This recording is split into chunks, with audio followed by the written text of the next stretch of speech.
Hola chicos, hoy les voy a hablar de la Edad Media y las corrientes filosóficas e históricas que se dieron por la época. Se sitúa el comienzo de la Edad Media en el siglo V después de Cristo con la caída del Imperio Romano y finalizando con el descubrimiento de América en 1492. Sin embargo, tenemos en este rango histórico 1000 años de historia, que trataré pues, de hacerse lo más corto que pueda. La Edad Media surge con la expansión, cuando finaliza la lucha de los romanos con el cristianismo y cuando deciden adaptarlo a como la religión de Roma. Entonces lo que hace es que surge una expansión por toda Europa del cristianismo como si fuera una peste, y esto hace que la religión católica sea la única y verdadera en esta época. Y con esto, pues todos los surgimientos históricos. Dije que se ubicaba en el siglo V con la caída del Imperio Romano, sin embargo, lo suelen también ubicar en el siglo II después de Cristo, ya que por esa época estaremos hablando de San Agustín. Entonces, en la Edad Media, los sucesos históricos más importantes se dan pues con la caída de Constantinopla, lo editamos en postproducción, se da con la caída de Constantinopla. En el 620 en la Meca, Mahoma crea el Islam. En el 732 Carlos Martel expulsa a los musulmanes de Francia. Se hizo el cambio de la esclavitud al feudalismo, que como sabemos el feudalismo se basa en que un señor pone las tierras a X personas y estos cumplen con una serie de tareas al señor feudal.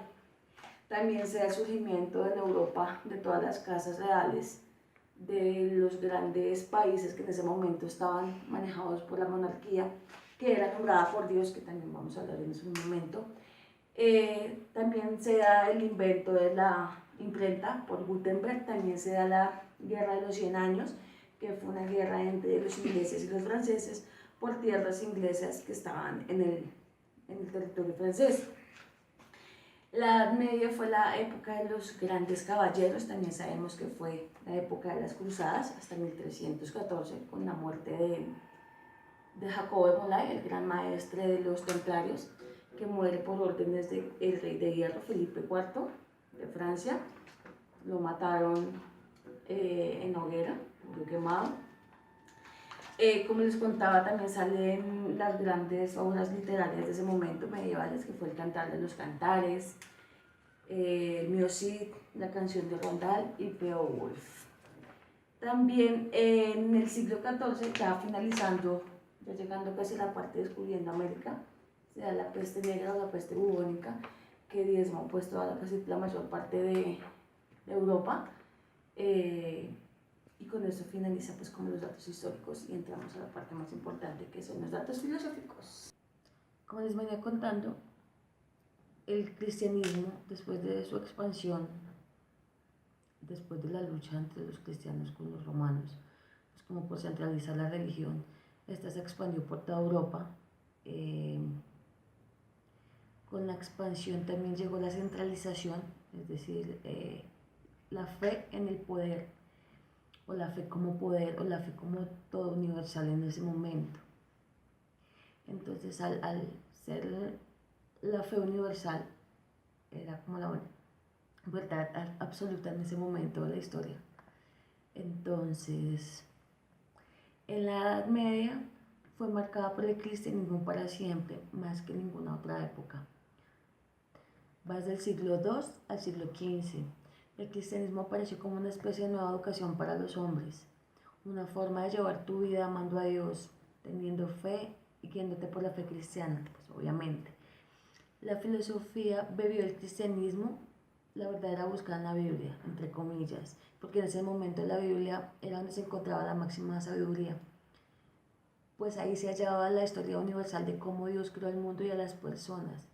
Esta fue la solución para dilucidar las cuestiones y los problemas de la época. Hubo un enfrentamiento entre los cristianos y la filosofía griega, porque para ellos era un problema. Entonces tuvieron dos opciones: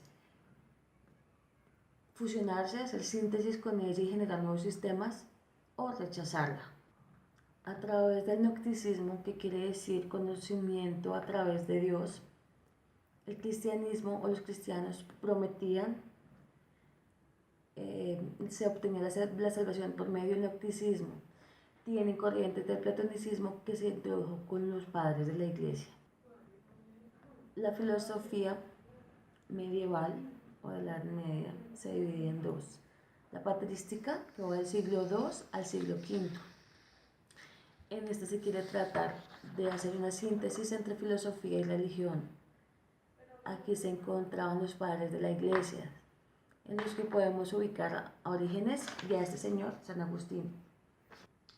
La escolástica va desde el siglo VI al XV.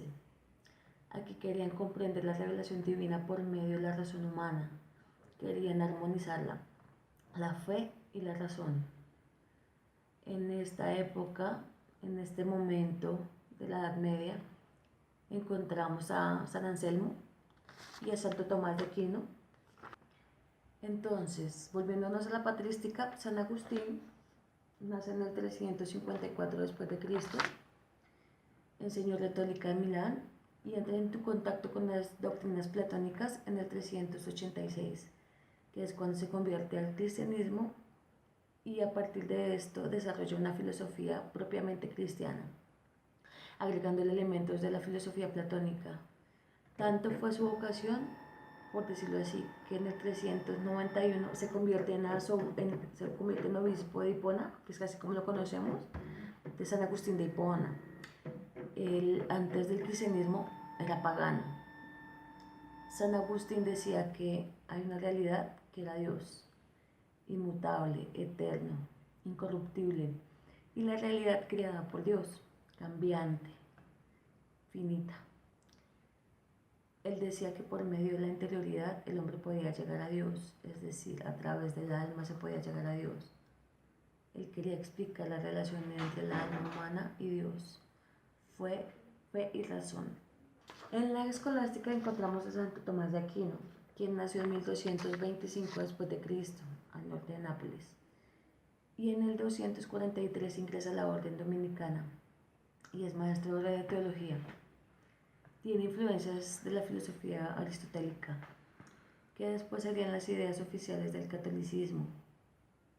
Santo Tomás de Aquino decía que el hombre podía tener conocimiento gracias a dos vías: por el cuerpo ayudado por los sentidos, y dos, por su intelecto, es decir, que puede abstraer las cosas sensibles, su esencia, y llegar al mundo espiritual.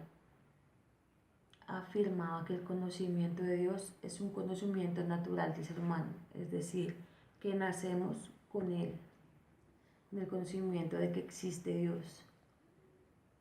También decía que llegar a Dios gracias al uso de la razón. Afirmaba que solo las criaturas racionales podían poseer a Dios. Para Santo Tomás, Dios era el único ser necesario, cuerpo y alma, que dependen la una de la otra.